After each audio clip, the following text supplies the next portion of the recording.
Good news, Hyderabad ORR కి అతి చేరువలో విల్లాస్ APR ప్రాజెక్ట్స్. నమస్తే, వెల్కమ్ టు సుమన్ టీవీ. నేను విష్ణు. ప్రస్తుతంతో పాటు certified financial planner Ram Prasad గారు ఉన్నారు. వారితో మాట్లాడదాం. సార్ నమస్తే. సార్ రామ్ ప్రసాద్ గారు. నమస్తే విష్ణు గారు. రామ్ ప్రసాద్ గారు, మార్కెట్స్ అన్ని ఆల్ టైమ్ హైలో పరుగులు తీస్తున్నాయి. సెన్సెక్స్ ఏమో 63,764 వద్ద ట్రేడ్ అవుతుంది.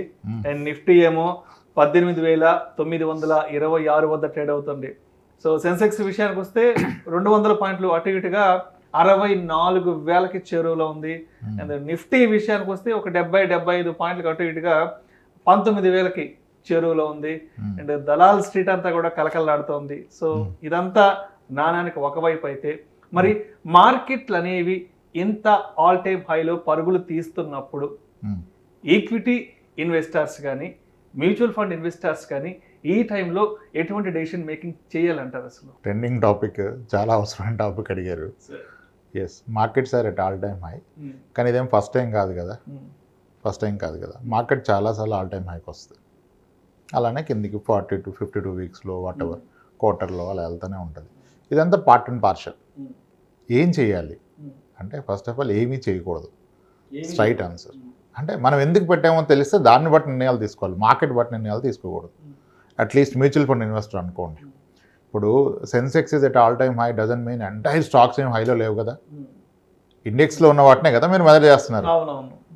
ఇప్పుడు మీరు నిఫ్టీ 50, సెన్సెక్స్ ఇవి చూస్తున్నారు.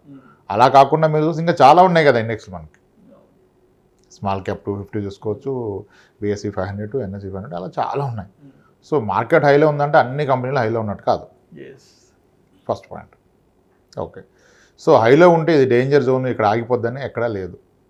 ఎన్నో హైలు బ్రేక్ అయితేనే ఇక్కడికి వచ్చింది. ఆల్ టైమ్ అనే హై అనేది అది part of the journey.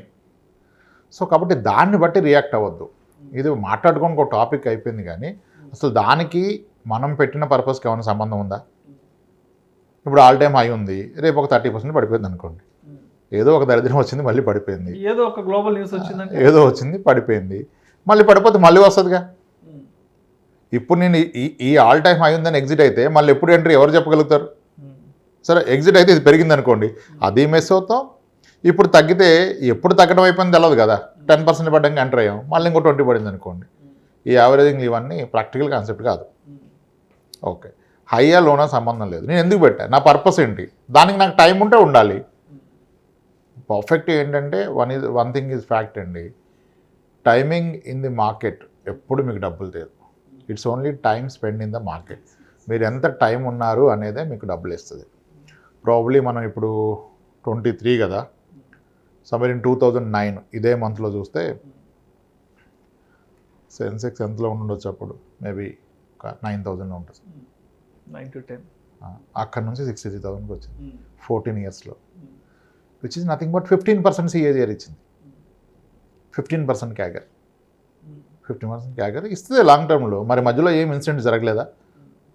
Corona రాలేదా? రష్యా ఉక్రెయిన్ వార్ కాలేదా? ట్రంప్ రాలేదా? ట్రంప్ పోయి బైడెన్ రాలేదా?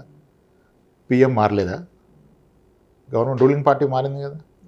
ఇవన్నీ జరిగినా మార్కెట్ పైకి వెళ్తుంది. బట్ తక్కువ టైంలో చూసినప్పుడు ఇవన్నీ వాల్టైల్స్ వస్తూ ఉంటాయి. మీ పర్పస్ తెలిస్తే మీకు ఏం చేయాలో తెలుస్తుంది. ఇంకా సింపుల్ చెప్పాలంటే, ఇప్పుడు gold is at all time high అని చెప్పారు అనుకోండి న్యూస్. గోల్డ్ ఇన్వెస్టర్ ఏం చేస్తాడు సార్?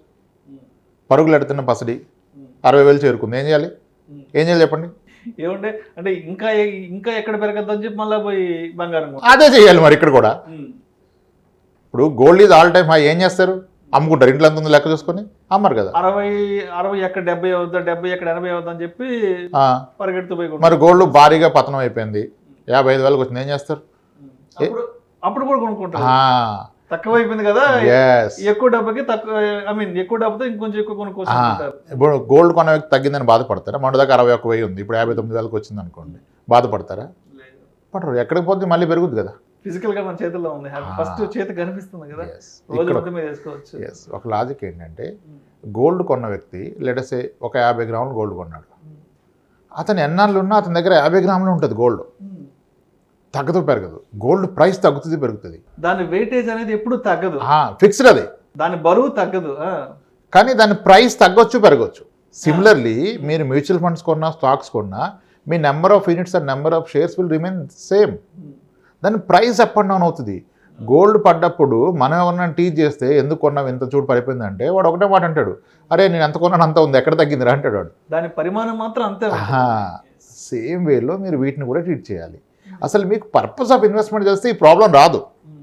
ఇప్పుడు ఇంకొక 10 ఏళ్ళ తర్వాత నాకు డబ్బులు కావాలని పెట్టిన అతనికి ఈరోజు మార్కెట్ లో ఉంటే ఏంటి, హై ఉంటే ఏంటి? ఇప్పుడు లాస్ట్ 2 yearsగా మార్కెట్ ఇప్పుడే కదా మళ్ళీ హై అయింది, ప్రాబ్లీ ఒక 19 monthsకో 22 monthsకో. మరి 22 monthsలో ఏమి ఇచ్చింది రిటర్న్? హై అంటే ఎర్లియర్ హైకే కదా వెళ్ళింది, ఎక్కడికో పైకి వెళ్ళలేదు కదా. దాని మీద కొంచెం ఒక పాయింట్ పెరిగితే హై అంటాం. సో అలా అని చెప్పి పారిపోతే రిటర్న్ రాదు కదా. మీ పర్పస్ క్లియర్గా ఉంటే హై లో అనేది మీకు సంబంధం లేదు. అసలు ఏం చేయాలి, మార్కెట్ పెరిగితే అంటే ఏమి చేయకుండా ఉంటే డబ్బులు వస్తాయి. ఏదైనా చేసే ప్రయత్నం చేస్తే అవదు. ఇప్పుడు ఓకే స్టాక్ పిక్ చేసే వాళ్ళు అయితే ఏమైనా చేయొచ్చు, కానీ మ్యూచువల్ ఫండ్లో ఎందుకు? ఇప్పుడు మ్యూచువల్ ఫండ్లో ఎప్పుడు పెడతాం? ఒక క్లారిటీ ఉంది, నాకంటే ఫండ్ మేనేజర్ తెలివైనవాడు, ఫండ్ హౌస్ అయితే బిగ్ ఆర్గనైజేషన్, వాళ్ళు ప్రొఫెషనల్గా మేనేజ్ చేస్తారు. కాబట్టి ఇక నాకు పర్సనల్ టైం లేదు, నేను బుర్ర బాదుకోలేను, ఆ టైం లేదన్నప్పుడు మ్యూచువల్ ఫండ్లో పెట్టాం. వాడు ప్రొఫెషనల్ కదా, ఆయనకు తెలిసి ఏం చేయాలో. హైలో ఉన్నప్పుడు ఏ స్టాక్స్ వదిలేయాలి, ఏ స్టాక్స్ కొనుక్కోవాలి అంతా ఆయన చేస్తాడు కదా. మ్యూచువల్ ఫండ్ ఒక స్టాక్ కాదు కదా, ఆయన ప్రాసెస్ ఆయన చేసుకుంటాడు, మీ పని మీరు చేసుకోండి. సో మనం తీసుకోవాల్సిన టెన్షన్ మొత్తం వాళ్ళు తీసుకుంటారు. అంతే సింపుల్. అవుట్ సోర్స్ చేశారు, ఒక స్కీమ్ అనుకున్నారు, ఏదో ఒక స్కీమ్ డైరెక్టో రెగ్యులర్ ఏదో ఒకటి ETF ఏదో అనుకున్నారు కదా, వాళ్ళు చూసుకుంటారు కదా. యాక్టివ్ ఫండ్ అయితే fund manager responsibility. Asset allocation అంటారు, అసెట్ అలొకేషన్ కూడా అసెట్ అలొకేషన్ ఫండ్స్ ఉన్నాయి, మల్టీ అసెట్ ఫండ్స్ ఉన్నాయి, ఆ అలొకేషన్ కూడా చూసుకుంటారు. ఈ మార్కెట్లో ఏ అసెట్లో పెట్టాలి, ఏ ఇండస్ట్రీలో పెట్టాలి, infrastructure is going to boom అంటే ఇన్ఫ్రాస్ట్రక్చర్ స్టాక్స్ ఎక్కువ అనుకుంటాడు వాడు. ఒక డైవర్సిఫైడ్ యాక్టివ్లీ మేనేజ్డ్ మ్యూచువల్ ఫండ్లో అప్ టు 19 సెక్టర్స్ ఉంటాయి. ఏ సెక్టర్లో పొటెన్షియల్ ఎక్కువ ఉంటే అవకాశం ఉంటే దానికి మూవ్ అవుతారు. మనం ఏం చేయాల్సిన అవసరం లేదు కదా. ఇప్పుడు ఎవరు రియాక్ట్ అవ్వాలి? Market is at all time high, 2 yearsలోనే నాకు అవసరం ఉంది, ఇల్లు కొనడానికి నాకు డౌన్ పేమెంట్ వరకే మ్యూచువల్ ఫండ్లో పెట్టా, 25లో కొంటాం కన్ఫామ్, ఈరోజు ఎగ్జిట్, వెళ్ళిపోండి, ఇంక మీరు ఉండదు మార్కెట్లో. కానీ నాకు 10 years తర్వాత పాప పెళ్ళి ఉంది, పాప ఎడ్యుకేషన్ ఉంది, నాకు వేరే ఉంది, అప్పుడు మీరు ఉండాల్సిందే మార్కెట్లో. ఈరోజు హై మళ్ళీ లో లేదా ఇంకా హై. సో కాబట్టి మార్కెట్ హై అండ్ లోతో ఒక పర్పస్ తెలిసిన ఇన్వెస్టర్కి ప్రాబ్లం లేదు. నేను ఎక్కువ డబ్బులు సంపాదించడానికి ట్రేడింగ్ చేస్తా అంటే ఎస్, హై ఉన్న ప్రాబ్లమే, లో ఉన్న ప్రాబ్లమే, మార్కెట్లో మూమెంట్ లేకపోయినా ప్రాబ్లమే. సో లాంగ్ టర్మ్ ఇన్వెస్టర్కి అసలు ఈ మార్కెట్ ఫిగర్స్కి సంబంధమే లేదు. అది మాత్రం ఇప్పుడు 15% కాదు 12% CAGR పెరిగితే, ఇప్పుడు లాస్ట్ 14 yearsలో మనం 15% క్యాగర్ పెరిగింది ఇండెక్స్. ఇప్పుడు నెక్స్ట్ 5 years 12% పెరిగితే కూడా ఇప్పుడున్న 63,000 will become 1 lakh Sensex 1 lakh అయిపోద్ది బై 28 జూన్ ఎండ్కి అయిపోద్ది. దాంట్లో గొప్ప ఏం లేదు, ఇది ఎప్పటి నుంచో వచ్చిన హిస్టరీనే కదా. కానీ మీరు హై లో చూసి రియాక్ట్ అయితే వెళ్తా వస్తా అంటే సెన్సెక్స్ పెరుగుతుంది, మీకు రావు కదా. ఇక్కడ ఛాలెంజ్ అంటే ఐ టెల్ యూ,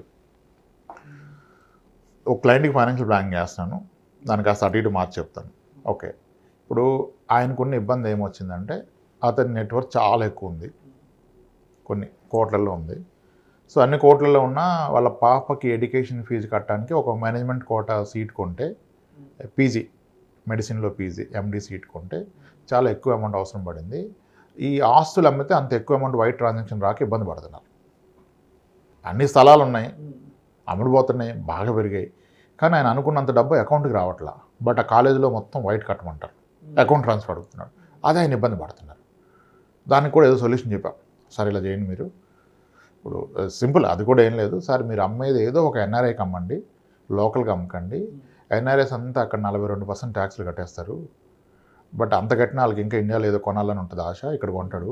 ఇక్కడ ఆయన కొనడానికి వస్తాం, అమ్మేవాడేమో నాకు క్యాష్ కావాలంటాడు, ఆయనకేమో ఉన్నదంతా 42% ట్యాక్స్ పేగా వచ్చిన అకౌంట్లో మనీ. సో ఆయనకి ఇబ్బంది. మీలాంటి వాడు అమ్మితే హ్యాపీగా కలగదుకొని మొత్తం మీకు అకౌంట్లో ట్రాన్స్ఫర్ చేసేస్తాడు. కావాలంటే ఫుల్ అమౌంట్ రిజిస్ట్రేషన్ చేసుకోండి, ఒక 2 లక్షలు ఎక్స్ట్రా పడుతుంది, అంతే కదా. ఇప్పుడు మీ పాప భవిష్యత్తు కన్నా మీకు లాంగ్ టర్మ్ ట్యాక్స్లు ఇవన్నీ కాదు కదా ఇంపార్టెంట్, ముందు కట్టెక్కాలి కదా అది. సో అలా చేయండి అన్న. థ్యాంక్స్ సార్, నాకు అర్థమైంది, చేస్తా అన్నాడు. అన్న సరే సార్, ఇన్ని స్థలాలు కొన్నారు కదా, వీటిలో అద్భుతంగా పెరిగింది ఒకటి చెప్పండి సార్ అన్న, అత్యద్భుతంగా పెరిగిన స్థలం చెప్పండి అన్న. ఆయన అన్నాడు ఒక సిటీ, సరే వైజాగ్లో క్లియర్గా 95 జనవరిలో కొన్నాను సార్ ఒకటి అన్నాడు. ఎంత కొన్నాను సార్ అన్న? 58,600 కొన్నాను సార్ అన్నాడు. ఇప్పుడు ఎంత అయింది సార్ అన్న? 60 లక్షలు అయింది సార్ అన్నాడు. అది కదా రియల్ ఎస్టేట్ అంటే, 58,000 కొంటే 60 లక్షలు అయింది. గ్రేట్ కదా, ఎంత పెరిగింది సార్ అంటే 100 times పెరిగింది అన్నాడు. 100 times, గ్రేట్ కదా, అందుకే సార్ కొంటాం, మీరేమో మమ్మల్ని ఇట్లా అంటారు అట్లా అంటారు మొత్తం కొనొద్దు అన్నారంటే, అలా కాదు సార్, అసలు మీరు ఆ టైంలో కొనకుండా అదే డబ్బు మ్యూచువల్ ఫండ్తో పెడితే ఏమయ్యేది అన్న. ఏమవుతుంది సార్ అన్నాడు. సరే తీసా, మన స్టాండర్డ్ ఫండ్ 95 January అన్నాడు కదా, 95 October is Nippon India growth fund, అది అనేవి తీసా. 21 Octoberకి ఆల్మోస్ట్ కోటి వరకు వచ్చింది. ఇప్పుడు అయినా అది 100 times పెరిగింది అన్నాడుగా, 58,000 కాస్త 60 లక్షలు అయింది, 1000 కాస్త 1,00,000 అయింది, 100 రెట్లు అన్నాడు. అసలు ఈ స్కీమ్ కొట్టండి సార్ అని కొట్టించా. ఈ రోజు 2,400 ఉందని అనేవి, ఆ రోజు 2,100 ఉంది. అంటే ఎంత పెరిగింది సార్ అన్నాడు. 10 రూపాయలు అనేవి 2,100 అయితే ఎంత పెరిగిందండి? 210 రెట్లు పెరిగింది.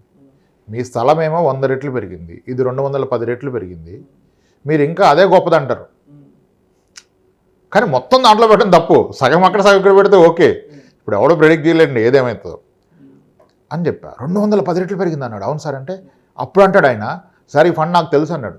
అరే ఎలా తెలుసు సార్ అంటే, ఇది Reliance India sir, Reliance India growth fund sir, 2006లోనే పెట్టాను నేను 12,000 ఎస్ఐపి.